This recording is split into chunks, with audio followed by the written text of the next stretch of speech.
E agora, mudando da série do PMDB pro PSDB, a gente tem ainda Aécio Neves, né? 46 dias afastado, voltou ontem para a tribuna. Enfim, fez um discurso emocionado. O discurso né? foi pífio. Primeiro, ele é um mau orador. A gente tem um trechinho, inclusive. Vamos lá. É do Aécio Neves? Vamos assistir. Vamos lá. E assumo aqui esse erro. Em primeiro lugar, por me deixar envolver nessa trama ardilosa. E principalmente ao permitir que meus familiares servissem de massa de manobra para atender aos propósitos espúrios daqueles que, por absoluta ausência de caráter, não se constrangeram em submeter a honra e a vida de pessoas de bem a seus nefastos interesses. Errei também, e por isso já me desculpei, ao me permitir utilizar, mesmo em conversa que deveria ser privada, vocabulário que não me é comum. Eu vou emprestar meu lenço pro professor Vila enxugar as lágrimas. Eu percebi que ele ficou... Não, você vê, ele é um mau orador, é falso esse ar de emoção. É tudo mentira, né?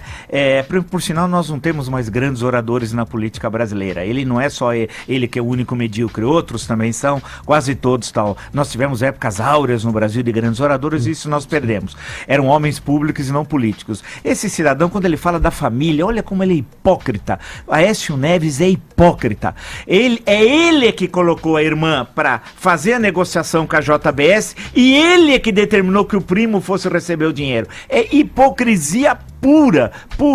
E ele tem uma imagem do Aleijadinho que eu volto a perguntar, que ele, nesse áudio, aquele áudio lá com o Joesley, ele estava dizendo que quis vender a imagem por R$600 mil e não conseguiu. E a imagem vale R$1 milhão. Eu quero saber a origem dessa imagem. Como é que essa imagem do Aleijadinho, barroco mineiro, segunda metade do século XVIII, entenda-se, né? Como é que está com a família Neves ou como é que está com ele? E por que eu digo isso? Eu trabalhei muitos anos em Minas. O que roubaram de imagens das igrejas, dos museus, é uma coisa fantástica tal. E eu queria saber como é que isso que vale R$1 milhão, que ele queria vender, o Joesley nem sabe com o Aleijadinho. O Joesley é semi-analfabeto. O irmão dele, o Wesley, o verdadeiro safadão, também, né? São pessoas da pior espécie. Ele não acertou um plural, o Joesley e tal. Então, quando ele foi em Aleijadinho, ele achou que era um sujeito que tinha um problema na perna, que ele viu no farol, em algum lugar. Ele não tem a mínima ideia. Barroco mineiro? Ele falou, que barroco mineiro? Ele achou que era um mineiro que trabalhava como pedreiro e tal. Falou, não, é barroco. Não, construção de casas de barro. Isso, casas de barro. Ele não tem a mínima ideia. Ou seja, nem o Aécio sabe, porque o Aécio é um enganador. Se você tirar as frases clichês dele, ele não sabe nada. Ele é um enganador. Ele usa a memória do avô de forma hipócrita. O avô era um homem honesto. Ele é um corrupto. Nós estamos falando de um corrupto e de um marginal.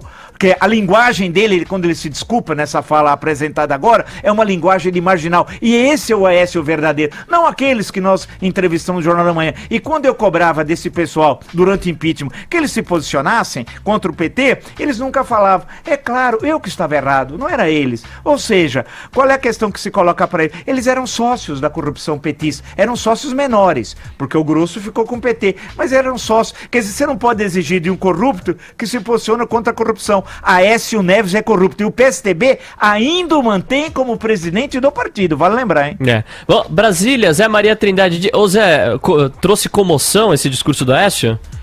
Pois é, ficou faltando, esse tom do discurso dele é o tom do Tancredo Neves. Eu comecei a profissão exatamente cobrindo em Minas Gerais o Tancredo Neves, e o discurso, o tom, o jeito de falar é o mesmo, né? De lá para cá foram inventados, assim, internet e outros meios, e o tom continua o mesmo, que era o tom dos discursos antigos, o professor sabe muito bem disso. Faltou ali no discurso do Aécio Neves o ponto central dessa questão, que é exatamente o financiamento de campanha e dos partidos e dos políticos. Há ali uma confusão de orçamento, do orçamento próprio do deputado, do senador e do partido com o orçamento público da União. Então, ele nem tocou nesse assunto. Foi um discurso lido, discurso assim de defesa da sua honra não pode ser lido, no máximo, consultar um dado ou outro. Agora, ele está se preparando porque a grande dificuldade de Aécio Neves não está no Senado. Hoje, a comissão o Conselho de Ética do Senado vai se reunir e reavaliar aquele engavetamento do pedido de cassação do mandato dele. Por outro lado, também o PSDB já discute ali como substituir o presidente do PSDB, né? Hoje está com 2 presidentes, um presidente licenciado, Aécio Neves, e um presidente interino, Tasso Gereissati. Então essas questões serão definidas nos próximos dias. Aécio Neves quer sim continuar mandando em pelo menos parte do PSDB.